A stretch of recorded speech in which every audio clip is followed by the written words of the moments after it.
Iya iya dong bang. Ini sekolah yang ini sekolah yang benar-benar sekolah kehidupan. Sekolah kehidupan yang mahal. Tidak semua orang bisa ke situ. Terus gimana? Semuanya, waduh, senang. Dengan kondisi yang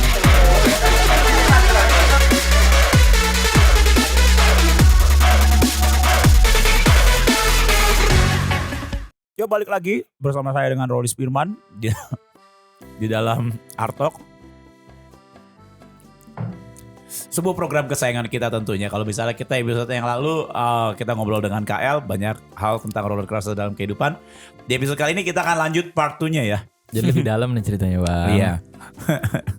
Nah kemarin kan gimana KL apa kabar? ini lanjut di hari yang sama bagaimana ceritanya? Gue gak ngerti. Enggak lah.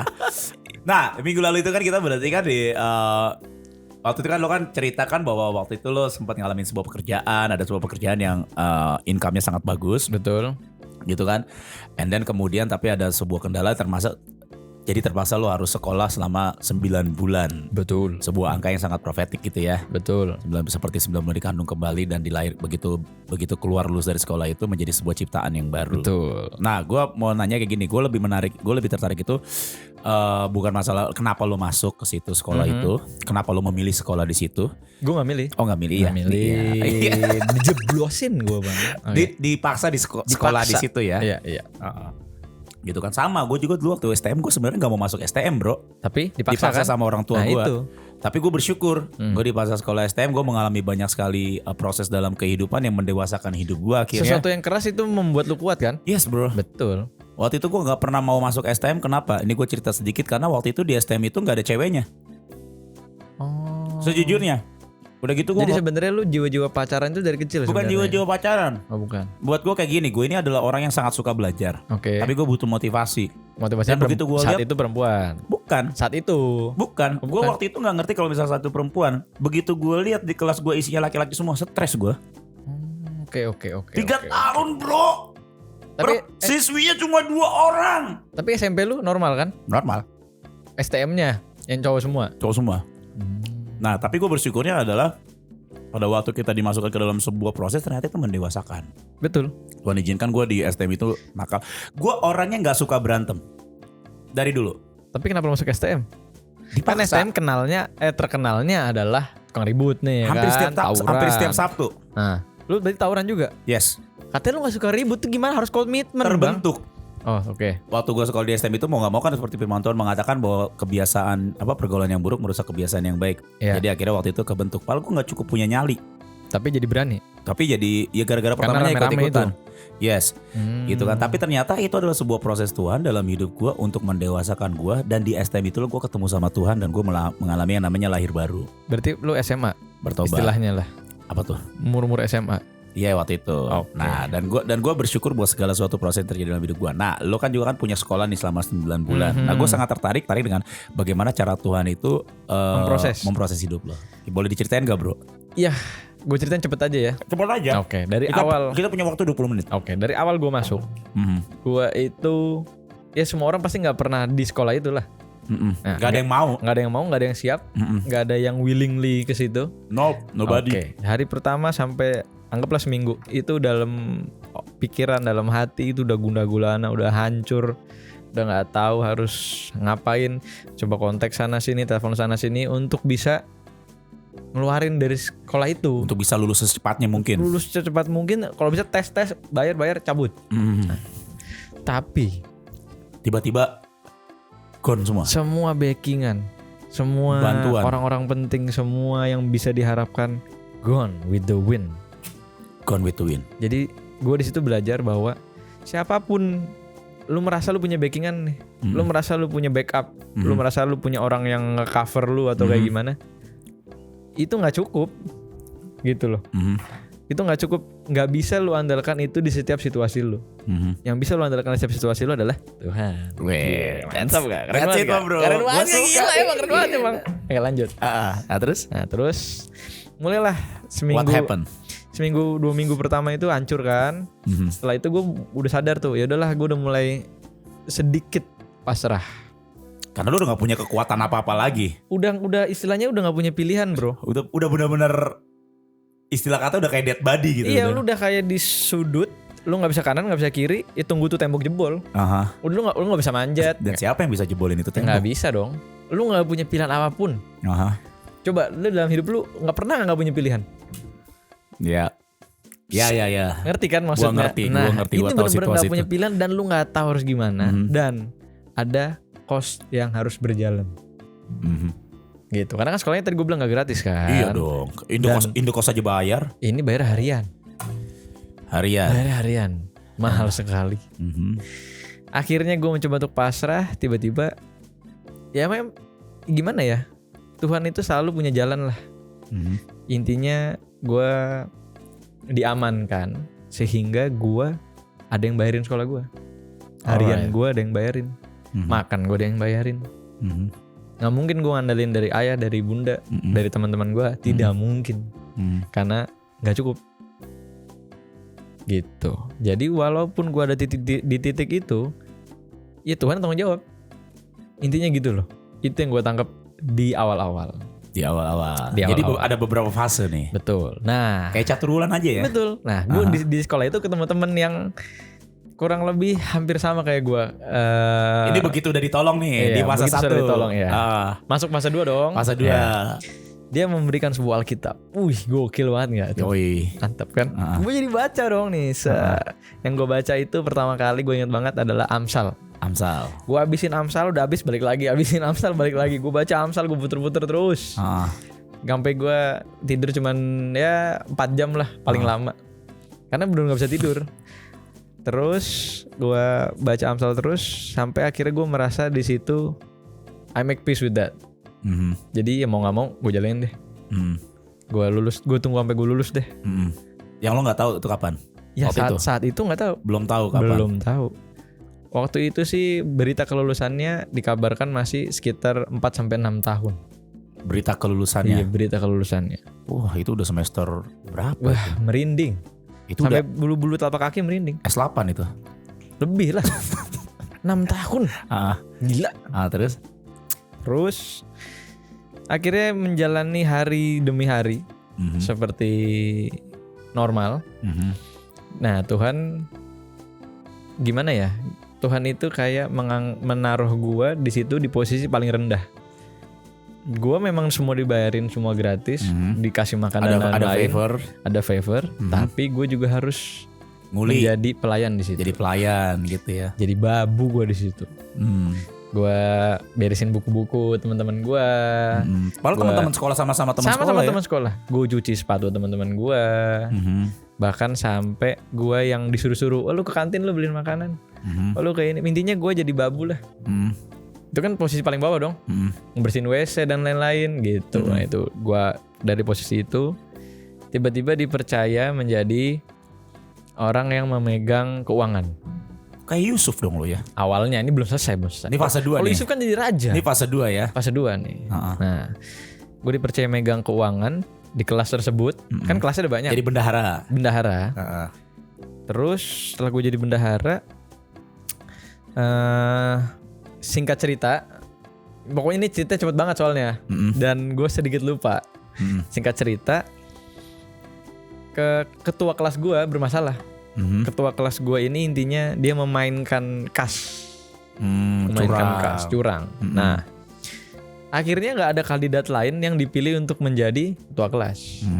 Karena untuk menjadi ketua kelas harus berada di sekolah minimal 6 bulan dulu, baru dia bisa jadi ketua kelas. Kalau nggak ada pengalaman, ya kan?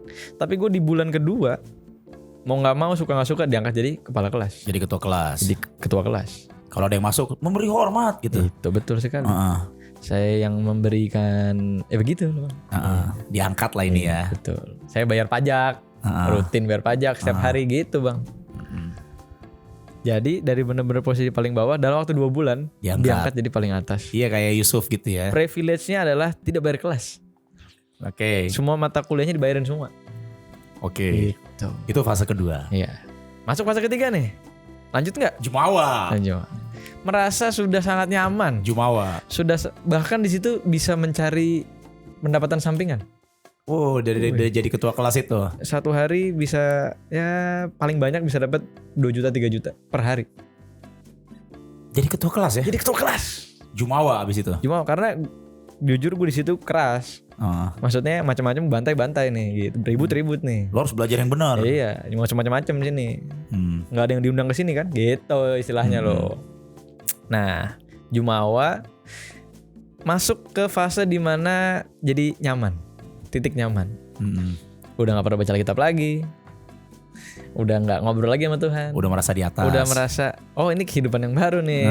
Gue bisa menghasilkan uang dari sini gitu loh. Nah, singkat cerita dalam kurun waktu 2 bulan juga, gue merasakan jadi ketua. Lebih dong, bentar. 2 bulan pertama. 5 bulan. 5 bulan gue menjadi ketua kelas. Catur bulan 2 tuh. Iya. Masuk di bulan ke-6. Tiba-tiba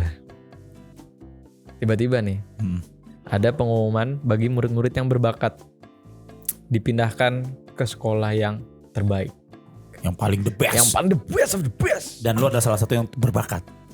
Sebenarnya enggak waktu itu, karena kan masih hitungannya baru. Itu yang berbakat tuh harus di atas setahun. Tapi entah bagaimana ceritanya, yang ini baru umur 5-6 bulan, tiba-tiba ditarik ke sekolah. Lu masuk orang yang berbakat itu. Iya. Siswa yang berbakat. Karena Tuhan sayang sama lu ya. Iya mungkin. Ya nggak ada jawaban lain. Ini ketua kelas kok Jumawa gitu. Masukin sekolah nih. Terbaik lah. Terbaik nih. Ya kan? Bisa memberi contoh yang terbaik. Ya gitu. Nah, intinya dibawalah ke sekolah yang the best. Di sekolah yang the best tersebut mulai kembali lagi menjadi 0. Karena nggak mungkin dong bisa langsung lo di sini ketua kelas, di sana ketua kelas nggak mungkin. Nggak boleh. Ketua kelas yang sekolah yang the best ini adalah sekolah yang butuh ada yang namanya ujian. Betul, dan ini levelnya udah level jauh di atas. Gitu. Yang sudah sekolah di situ mungkin belasan tahun lah. Gitu. Dan kamarnya lebih banyak, siswanya lebih banyak. Sama sih, sekolah gue juga cowok semua, Bang.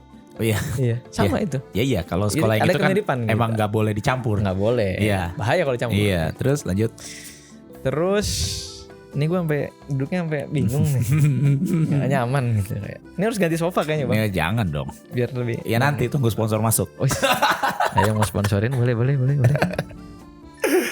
Terus tadi sampai mana? Sampai masuk pindah sekolah. Terbaik. Bab 4 ya? Iya. Bab 4. Ini fase 4 nih. Fase 4. Ini the last chapter nih. Merasakan hari-hari pertama masuk sekolah lagi. Gak tau mau ngapain, gak ada pilihan, gak tau mau kemana. Hati otak hancur nih. Udah gak bisa mikir lah. Gak bisa tidur, gak bisa mikir. Gitu. Karena kalau lu gak bisa bertahan, lu gak punya duit, lu berantem. Kalau gak bisa berantem, lu injek-injek. Mainnya keras-kerasan. Mainnya ya lu istilahnya hukum rimba. Bukan.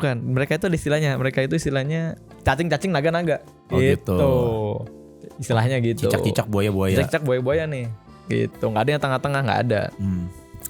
Akhirnya kebetulannya juga, dan memang sudah disetting juga, ketua kelasku di sekolah yang the best ini adalah kepala WL. Nah, kepala WL ini tiba-tiba nyuruh. Ya namanya ketua kelas nyuruh, kita gak mungkin nolak dong. Iya. Adik-adik, besok ini kita, nih gue ikutin logatnya dia, ya kan. Adik-adik, besok ini kita mau ada latihan musik ya. Siapa bisa musik ini? Nah, di sekolah tuh ya. Sekolah itu. Ada ekstrakurikulernya ya? Ada. Musik. Lengkap. The best. Sekolah the best. Ya udah kita, yo siapa bang. Nah, udah deh kita latihan nih, ya kan. Latihan itu sore. Latihan. Aku tanya sama ketua kelasnya, emang ini buat main kapan sih? Oh besok deh, besok. Oh ya besok, oke. Main nih buat besok. Main di mana tuh? Di gereja. Di gereja ya? Main di gereja. Waktu itu aku megang drum. Sama kayak apa? Nah terus megang drum. Ibadahnya jam berapa? Jam 9 sampai jam, pokoknya 2 jam lah. 9 sampai jam 11. Oke, ibadah sampai jam 11. Udah dong, pikir pulang udah selesai nih. Ternyata disuruh tunggu di situ karena ada ibadah selanjutnya jam 1. 2 kali ibadah. Wah, oke, ngapa 2 kali ibadah? Pulang dong, akhirnya pulang dong. Sore pulang dong, nggak mungkin di gereja terus kan, ya kan? Pulang, istirahat, tidur. Pas mau tidur dikasih tau lagi, Dek, kamu kan bisa main musik yang lainnya juga, nggak cuma drum. Besok pemain bassnya kosong. kamu isi main bass ya. Ya mau tidak mau, suka tidak suka, daripada ada hantaman-hantaman ya kan, daripada gigi rontok ya kan.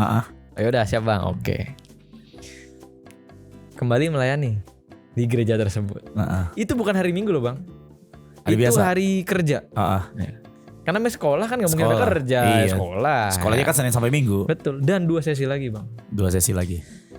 Dan itu terus Setiap hari. sampai gua lulus bang. Setiap hari. Iya. Gue di situ kayak di remind, lu kan udah gue kasih bakat ini. Nah itu dia tadi gue ngomongin last episode bro. Itu.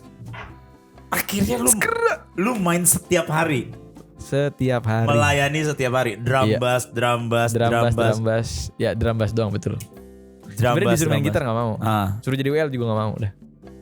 Setiap hari drum bass. Setiap hari. Dan Tuhan ngingetin itu kenapa gue kasih lu bakat. Gini gue ditanya gini, gimana gitu. Dah kan itu makna yang banyak artinya ya nggak? Lu melakukan sesuatu terus ditanya gimana? Ya kan? Berarti kan enak zamanku toh kata Tuhan. Ya mungkin gitu. Ya mungkin seperti itu kan. Nah berarti kan kalau misalnya kayak gitu kan dari sebuah gift yang Tuhan berikan dalam hidup lo, akhirnya itu juga menjadi salah satu kunci juga. Ya bener juga, karena kalau gue nggak bisa main musik, gue harus bayar juga. Dan itu lu bisa ngeliat nggak bahwa dari sisi itu betapa Tuhan mengasihi lo, mencintai lo, menyayangi lo. Kalau itu bang, gue sudah yakin dan percaya bahwa Tuhan tidak akan pernah berhenti mencintai, menyayangi di kondisi kita apapun. Kayak kejadian Ayub deh. Mau dia di seperti apapun kondisinya nggak pernah ditinggalin kan. Nah, gue tuh cuman berpikir di situ kayak emang semua ini sudah dipersiapkan. Udah ada jalurnya gitu loh intinya. Lu mau punya planning A, B, C, cuman kalau emang udah jalurnya kayak gini, lu gak bisa lari. Mau lari sejauh apapun, tarik lagi. Sini. Dan lo tahu itu Tuhan ya? Iya, gak ada lagi. Di dunia cuma ada 2 bang, Tuhan sama iblis. Udah. Kalau lu bukan anak Tuhan berarti anak Dajjal. Lu yang mana pilih lu? Dan apa yang lo pelajari? Ya gue mempelajari di situ bahwa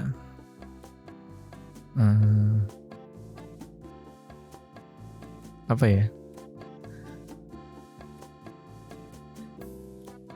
Susah nih ngomongnya nih. Enggak apa-apa ngomong aja. Karena ada banyak kata-kata yang tidak bisa terucapkan.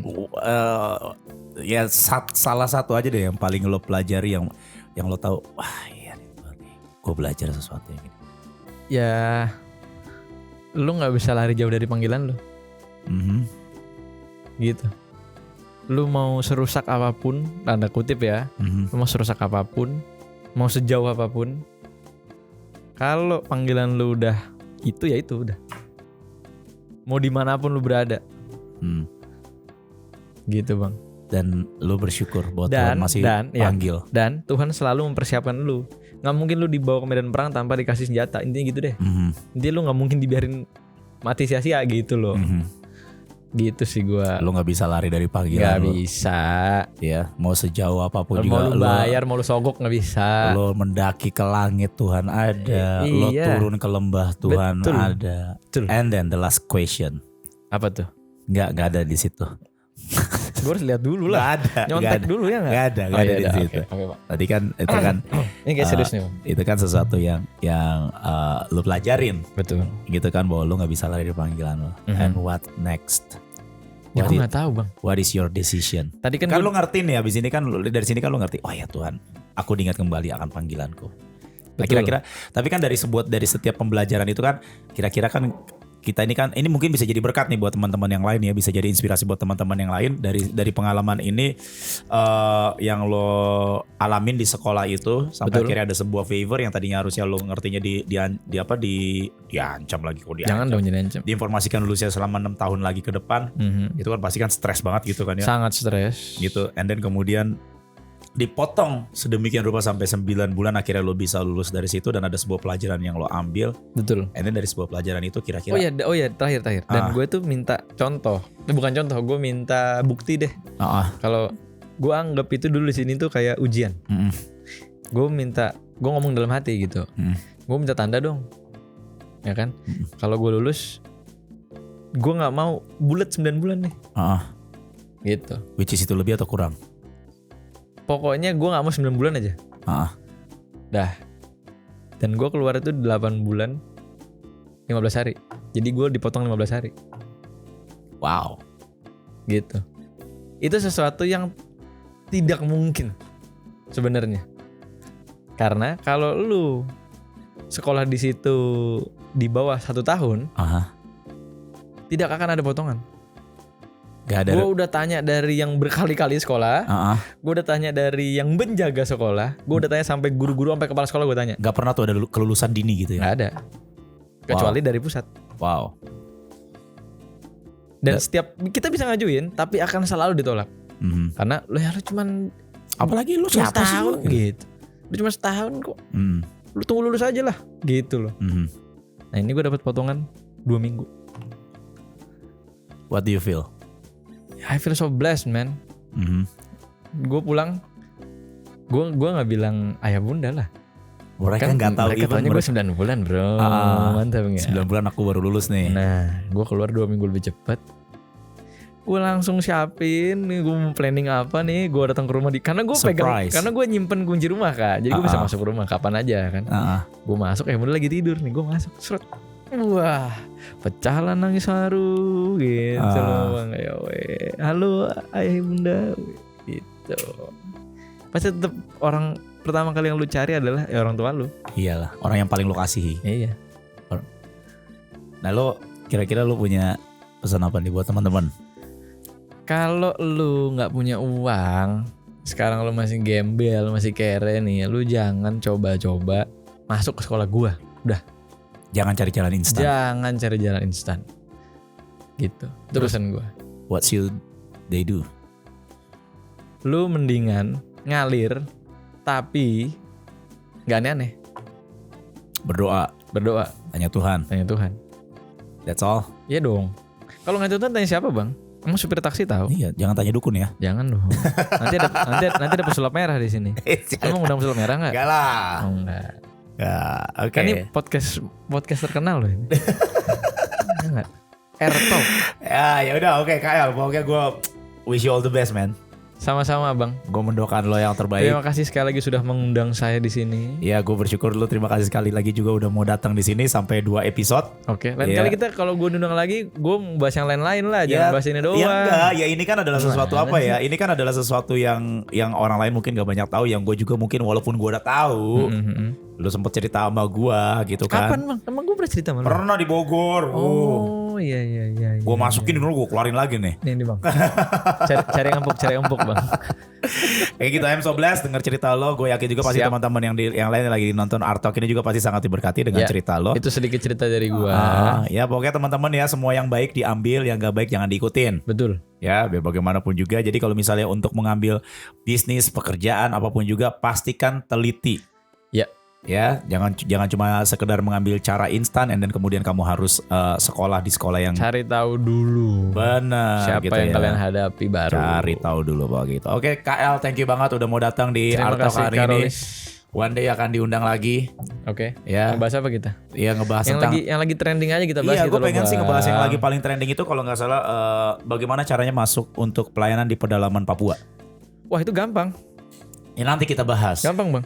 Dan nanti bagaimana caranya kiat-kiatnya menghadapi orang-orang pedalaman daerah. Karena biar bagaimanapun juga KL ini punya apa? Punya adik perempuan, betul. Punya cluenya gitu ya. Punya cluenya.